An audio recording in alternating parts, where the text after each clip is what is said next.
Hi there and welcome back to the Shot Saver series with me, Sam Everson. Today I'm just going to share with you a nice simple drill to ensure you're getting the correct angle of attack on your greenside chip shots. So many of the time we've hit a good second shot or even a shot on a par 3, we've just missed the green and we're left with a 15 to 30 yard chip shot, and we either go and thin it over the back or we catch the ground a little bit early. So how can we tell why it's happening and what can we do about it to reduce the probability in future? So there's essentially two ways you can hit a poorly struck chip shot. First one being too steep, so as the club comes down into the ground it may create a very heavy ground contact, or we may even hit the upper part of the ball on the downswing.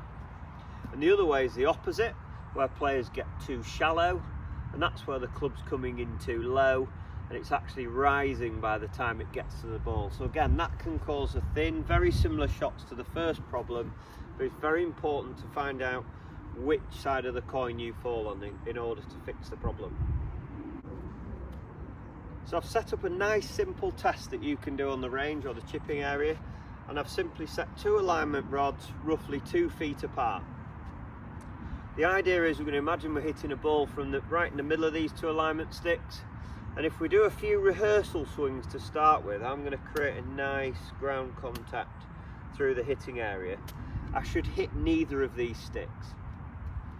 So if you're a player that gets too steep into the ball and maybe has some heavy ground contacts or tops, your club would come through and hit the stick at the front nearest the target. The opposite would be true for the player on the other side. So you're a player that gets a bit shallow into the ball and maybe suffers with tops and thins more than anything, you're going to hit the stick on the right as you're hitting shots. So what should it look like? Right, so if we get ourselves set up in a chipping stance, so a couple of basic key points when we're chipping. I like to get the stance in a little bit narrow with the ball sat below the sternum, so roughly middle of the stance. We're going to set a little bit of weight favouring this lead side to your left foot for a right-handed golfer, and from this position here with a nice light pressure grip, we're just going to feel as if we can start allowing the club to swing through to the target. So we don't want any feels of the handle pulling into the ball. Likewise, we don't want any excessive scooping action. That's going to cause you to hit either of those sticks. So as we play the shot here, we're just going to try and get a feel initially without hitting the ball. We're just going to get a feel of the club almost coming into land, brushing the floor and hitting neither of the canes. If we get that interaction with the ground consistently, you're going to strike your chips a lot better.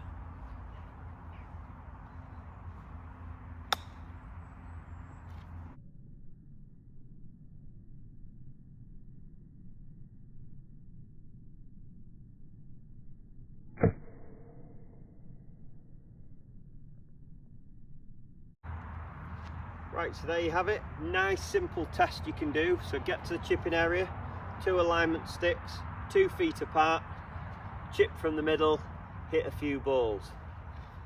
If you're a player that hits the front stick or the rear stick, we're going to now train ourselves to try and get that motion of the club landing between the sticks without hitting either. So as always, hope that helps. Give it a go on the practice area. Hope it helps your game, and I'll see you next time on the Shot Saver series. Thank you.